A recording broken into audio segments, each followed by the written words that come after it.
உங்களுக்கு எல்லாத்தையும் கையில எடுத்து கொடுக்கலன்னு கலங்குறீங்களோ? ஏய், நீ என்னென்ன திருட்டு வேலை பண்றன்னு எல்லாம் எனக்கு தெரியும். ஏண்டி, அங்க போய் உங்க அண்ணன் இருக்கானே, உங்க அண்ணன் அந்த சரவணன் கிட்ட அந்த சில்க்ஸ உன் மாமனார் கூட போய் கேக்கல நீ. ஆனா இப்போ ஒண்ணுமே நடக்காத மாதிரி சீனை போடுறல நீ. ஏங்க, நான் அவர்கிட்ட போய் கேக்குறத பத்தி நீங்க ஏன் பேசுறீங்க? அவருக்கும் உங்களுக்கும் தான் ஒண்ணு இல்லன்னு ஆயிடுச்சுல, அப்புறம் என்ன? இங்க பாரு, அவருக்கும் எனக்கும் ஒண்ணும் இல்லதான் உமா. ஆனா அந்த கடைக்கும் எனக்கும் சம்பந்தம் இருக்கு. அது என்னோட கடை, எல்லா பத்திரமும் என்கிட்ட தான் இருக்கு உமா. அத போய் இந்த தங்கச்சின்னு உன்கிட்ட குடுத்துருவானா அவன்? கேஸ போட்டு 2 பேரையும் உள்ள தள்ளிடு.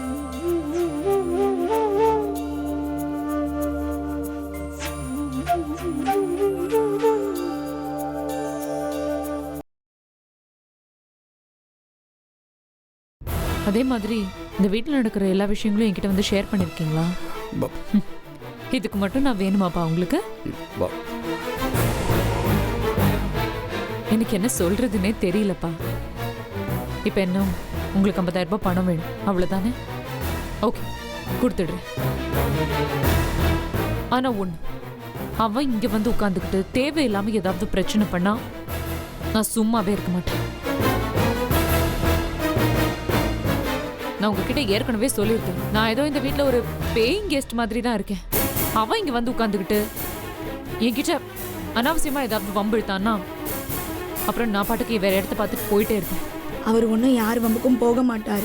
அவர் இங்க வந்த உடனே எங்க அண்ணன் கைராசி கடையில ஒரு வேலை போட்டு தரேன்னு சொல்லியிருக்காரு. Very good. அந்த வேலையாவது உன் புருஷனை உருப்படியா பார்க்க சொல்லு. பணத்தை டிரான்ஸ்ஃபர் பண்ணிடுறேன், எடுத்துக்கோங்க. ஆனா ஒரு விஷயம்ப்பா, பணத்துக்காக தான் நீங்க என்கிட்ட பேசுறீங்கன்னு நினைக்கும் போது எனக்கு என்ன சொல்றதுன்னே தெரியல.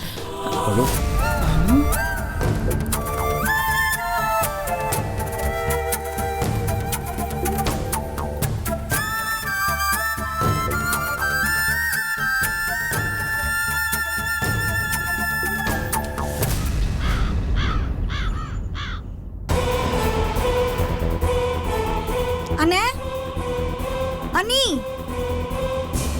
அண்ணே.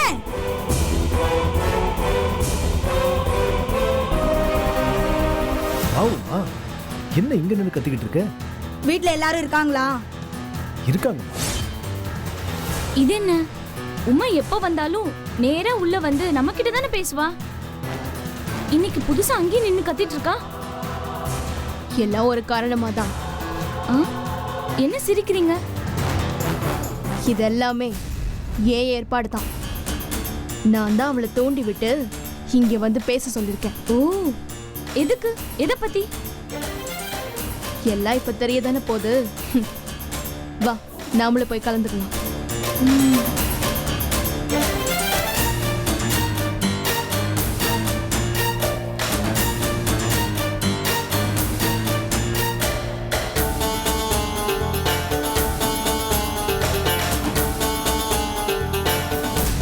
சொல்லுவோமா, என்ன விஷயம்னு சொல்லு. உங்க எல்லார்கிட்டயும் முக்கியமா ஒரு விஷயம் பேசணும்.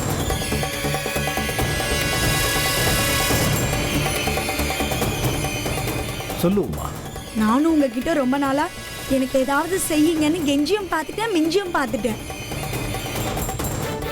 ஆனா நீங்க யாரும் அது கொஞ்சம் கூட கண்டுக்கிறதாவே தெரியலையே. இப்ப என் புருஷன் கிளம்பி வரதா சொல்லியிருக்காரு. அவருக்கு ஒரு நிலையான வேலை இல்லைன்னு உங்க எல்லாருக்கும் நல்லாவே தெரியும். அதுக்குதான் உங்ககிட்ட வந்து எனக்கு சேர வேண்டியதை கொடுங்கன்னு பல தடவை கேட்டேன். ஆனா நீங்க பொறுப்பை பிரிச்சு கொடுக்காம இன்னைக்கு வரைக்கும் ஏதாவது ஒரு சாக்கு சொல்லிட்டே இருக்கீங்க. உமா, இதுக்கெல்லாம் நாங்களா காரணம்? உங்களுக்குள்ள ஒத்துமை இல்ல, நீங்க அடிச்சுக்கிறீங்க, இதுதானே சொல்ல போறீங்க? ஐயோ போதும், இதெல்லாம் கேட்டு கேட்டு என் காது புளிச்சு போச்சு. எல்லாருக்கும் எல்லாம் செஞ்சிட்டோம்னு சொல்றீங்களே, எனக்கு என்ன செஞ்சீங்க? நானா போய் கடகலாவுல ஏறி உட்காரவா முடியும்?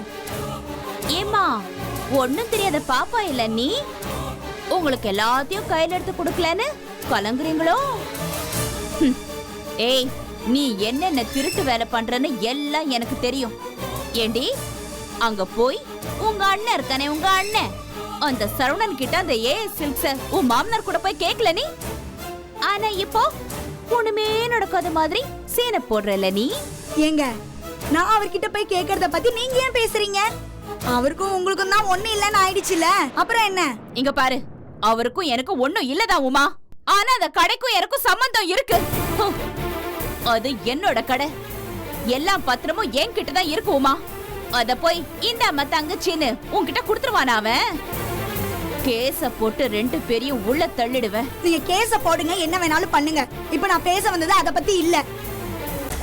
எனக்கு என் பிறந்த வீட்ல இருந்து வந்து சேர வேண்டியது எதுவுமே வந்து சேரல. அதுக்கு இப்ப நான் ஒரு முடிவெடுத்து தான் வந்திருக்கேன். அத சொல்லதான் உங்க எல்லாரையும் நான் கூப்பிட்டேன். இங்க பாருங்க, நீங்க 2 பேரும் தானே என்ன கல்யாணம் பண்ணி வச்சீங்க. அந்த சேதுரா பையனுக்கு ஒன்ன கட்டி வைக்க நாங்களா முடிவு பண்ணோம். ஆமா, ஊர்ல இல்லாத பெரிய மாப்பிளைய பாத்துட்டீங்க. அவன் சகுனத்தை சாக்கு சொல்லிட்டு என்ன விட்டு ஓடி போயிட்டான். கைராசி குடும்பத்தோட மானம் போயிடக்கூடாதுன்னு, இவரோட மானம் போயிடக்கூடாதுன்னு தான் நான் இந்த கல்யாணத்தையே பண்ணிக்கிட்டேன். இப்ப அந்த வாழ்க்கையிலும் நிம்மதியே இல்ல. அவருக்கு வேலை சரியா அமையல. நாங்க பானு சம்பாதித்துல உட்காந்து சாப்பிட்டுட்டு இருக்கோம். வெக்க கேடு. அவ தயவுல வாழணும்னு எனக்கு தலையெழுத்தா? ஏய், எங்களை என்ன கேனா நினைச்சு பேசிக்கிட்டு இருக்கியா? இல்ல நடக்கிறது எதுவுமே இங்க யாருக்கும் தெரியாதுன்னு நினைச்சுக்கிட்டு இருக்கியா? பானு அக்கா தான் அந்த வீட்டை உங்க பேர்ல எழுதி கொடுத்துருக்காங்கல்ல. இன்னைக்கும் வித்தா அது பல கோடிக்கு போகுமா? அதே வந்து அந்த அக்கா என்கிட்ட சொல்லிருக்காங்க. சும்மா புரியாம பேசாதீங்க. அது ஒண்ணு இப்ப அவசரத்துக்குலாம் விற்க முடியாது. மேலும் அது ஒண்ணு என் பேர்ல எழுதி கொடுக்கல, என் மாமனார் பேர்ல எழுதி கொடுத்திருக்காங்க. ஏன் உமா, அப்ப நீ உன் மாமனார் வீட்ல பேசலாம்ல? அடிச்சி, இப்படி சொல்ல உனக்கு வெக்கமா இல்ல? இந்த வீட்ல உன் கூட பிறந்த பொண்ணு உரிமைக்காக கேக்குறா. அதை விட்டுட்டு நீ போய் உன் மாமியார் கிட்ட கேளு, உன் மாமனார் கிட்ட போய் கேளுன்னு சொல்ற. அண்ணா சரி, அத பத்தி பேச நமக்கு எந்த உரிமையும் இல்லை. சரி சொல்லு, இப்ப என்ன பண்ண சொல்ற? நீங்க யாராவது ஏதாவது ஒரு முடிவுக்கு வந்தா பரவாயில்ல, நாம பேசலாம். ஆனா எல்லாரும் ஒரே சொத்தை புடிச்சுக்கிட்டு அதுக்காக அடிச்சுக்கிட்டா யார் பொறுப்பு?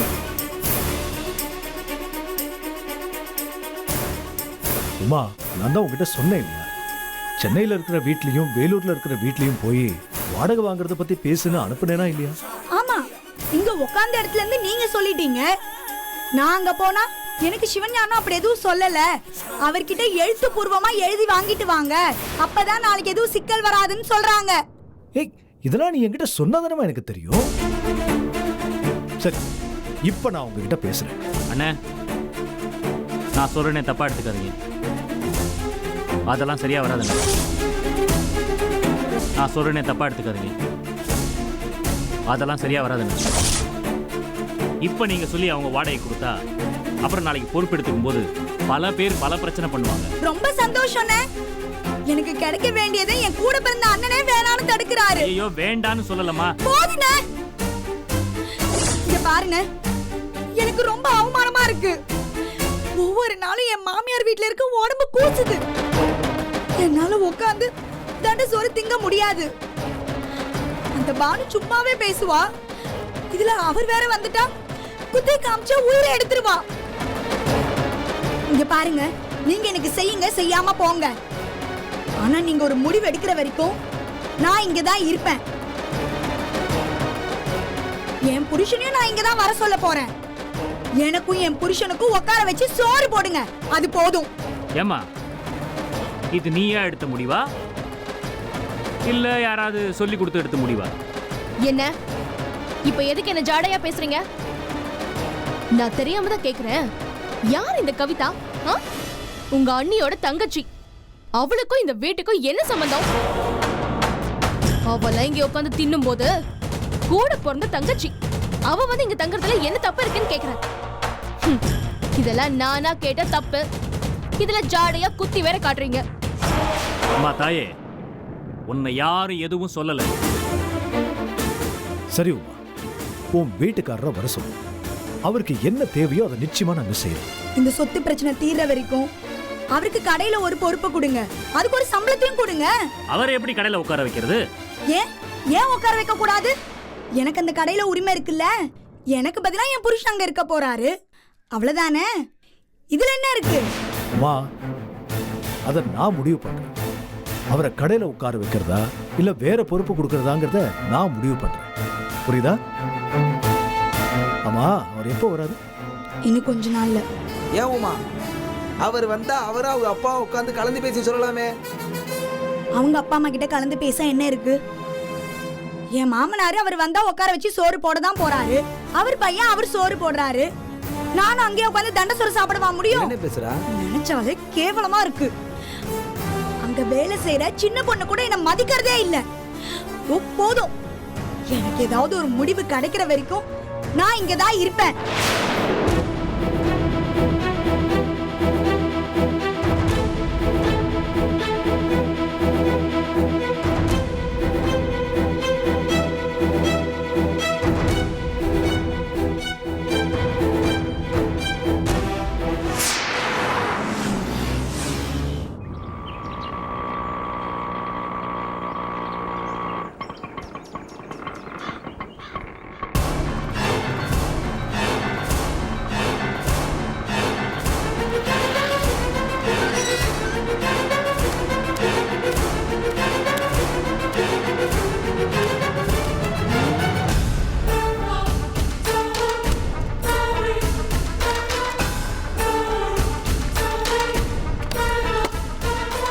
என்னம்மா சொத்தெல்லாம் பிரிச்சு வாங்கிட்டு வந்துட்டியா?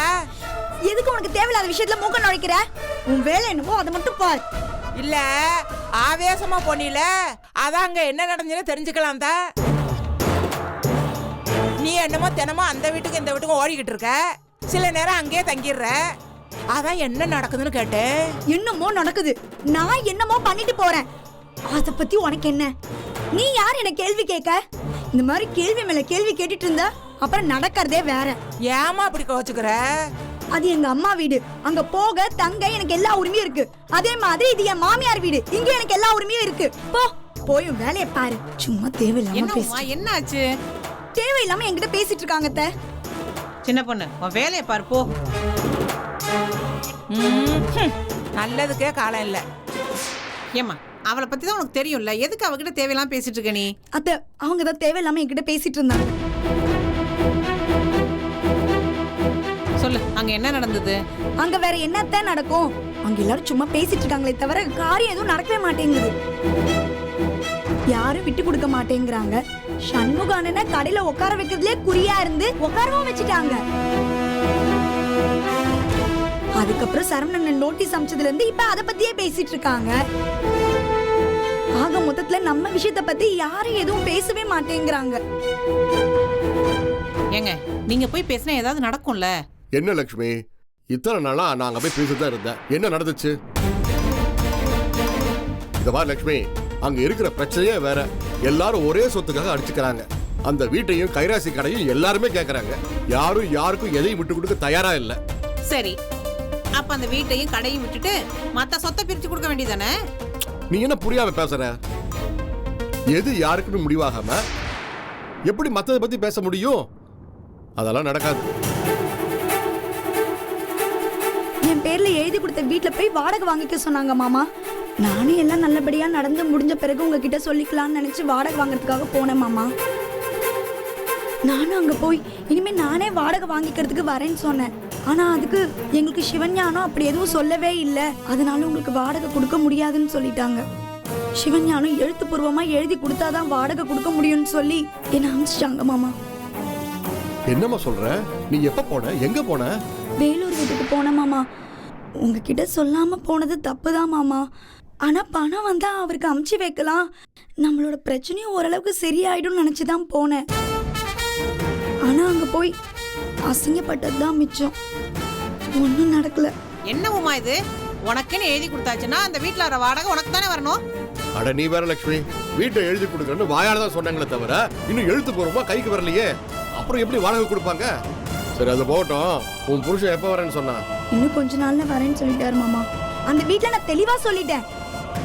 அதுக்கு என்னதான் சொன்னாங்க அவங்க? அவங்க என்ன சொல்றது? நான் சொல்லிட்டேன், என் புருஷன் வந்தா நானும் அவரும் இங்கதான் வந்து தங்கி இருப்போம். அந்த கைராசி கடையில அவருக்கும் ஒரு வேலை போட்டு சம்பளம் கொடுக்கணும்னு கண்டிஷனா சொல்லியிருக்கேன். என்னது? அவன் வந்தா அவனு நீ அந்த வீட்டுல போய் இருக்க போறீங்களா? ஆமா அத்தை, அவர் வந்தா நானும் அவரும் அங்கே போய் தங்கி இருந்தாதான் காரியத்தை சாதிக்க முடியும். நல்லா இருக்கு, ரொம்ப நல்லா இருக்குமா. அங்க இருக்கிற கூட்டம் பத்தாதுன்னு நீ அவனும் போய் அங்க உட்காந்துக்க போறீங்களா? அதான் அந்த பிரச்சனையே. அங்க சம்பந்தமே இல்லாதவங்க எல்லாம் போய் உட்காந்துட்டு இருக்காங்க. நாங்க ஏன் அங்க போய் தங்க கூடாது? நீ பட்ட அசிங்கம் எல்லாம் பத்தாதா? ஏன் பிள்ளைய அங்க வந்து வீட்டோட மாப்பிள்ளன்னு உட்காந்து அசிங்கப்படணுமா? அத்தை, என்ன வேற என்னதான் செய்ய சொல்றீங்க? அவரை நம்பி கல்யாணம் பண்ணிட்டு வந்த என்ன சுகத்தை கண்ட? ஃபாரின்ல போய் உட்காந்துட்டு என்ன இங்க விரட்டிட்டு இருக்காரு. நான் இங்க கடந்து அல்லூல பட்டுட்டு இருக்கேன். என் கூட பிறந்தவங்க கூட என் நிலைமைய புரிஞ்சுக்கல. நீங்களும் பானு கொடுத்த வீட்டை பிக்க மாட்டேன்னு சொல்லிட்டீங்க. இந்த பாரு உமா, இந்த விஷயத்தை பத்தி நான் ஏற்கனவே தெளிவா சொல்லிட்டேன். அந்த வீட்டை அவசரப்பட்டு வித்தோம்னா யாருக்கு என்ன பிரயோஜனம் இருக்கு? அது மட்டும் இல்லாம மேல நீங்க என்ன பண்ண போறீங்க, அவன் என்ன பிசினஸ் பண்ண போறோம்னு தெளிவா தெரியாம அந்த சொத்தை விற்கிறதுல யாருக்கு என்ன லாபம் இருக்கு? இப்ப ஏதோ அந்த வீட்டுல இருந்து வாடகை வந்துட்டு இருக்கு. அந்த வீட்டை வித்துட்டு அதுவும் இல்லைன்னா என்ன பண்ண போறோம் சொல்லு பார்க்கலாம்.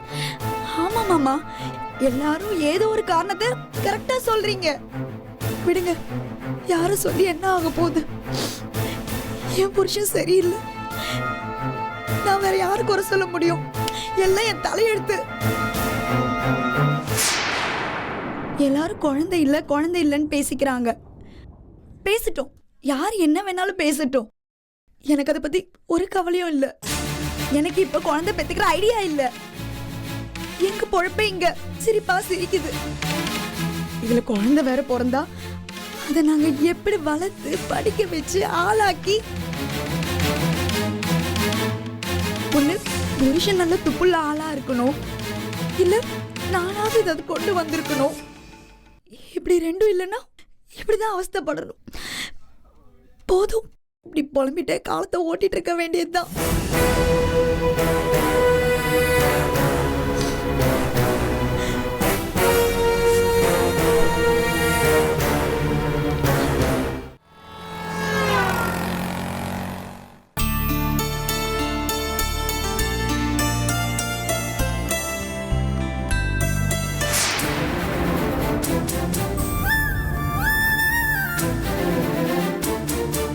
அம்மா, என்னப்பா? அம்மா, அங்க பாருங்க, மாமா உட்கார்ந்துட்டு இருக்காங்க.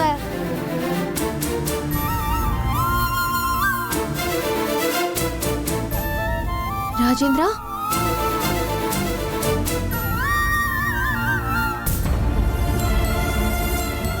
ராஜேந்திரா, அக்கா என்ன இங்க உட்கார்ந்துட்டு இருக்க? சும்மாதாக்கா. என்ன பிரச்சனை உனக்கு? சொல்லு. பிரச்சனை எல்லாம் ஒன்றும் இல்லைக்கா. இப்ப என்ன நம்பி என்கிட்ட சொல்லவியா மாட்டியா? சொல்லு தம்பி, என்னாச்சு? உனக்கு தான் தெரியும்லக்கா, வீட்டில் எனக்கு கொஞ்சம் கூட நிம்மதி இல்லாமல் போச்சு.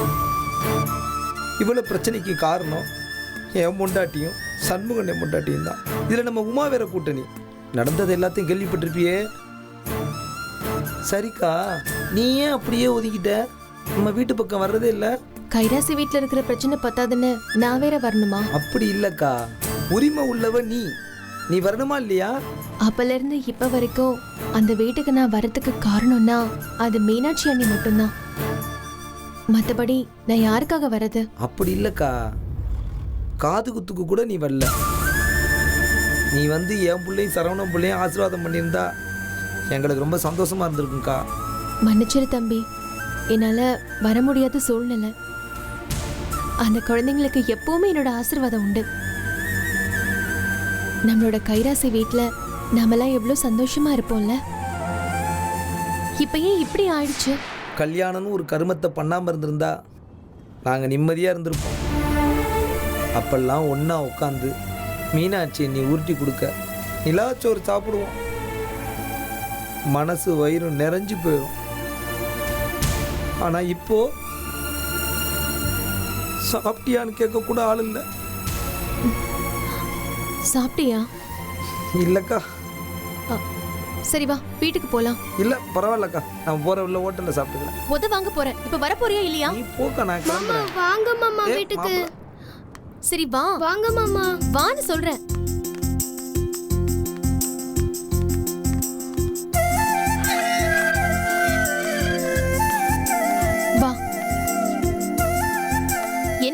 யோசிச்சுட்டு இருக்க? ஓ உள்ள வா, கேட்ட போட்டு. அக்கா வீட்டுக்குள்ள வரதுக்கு யோசிச்சுட்டு இருக்கியா நீ? உள்ள வா.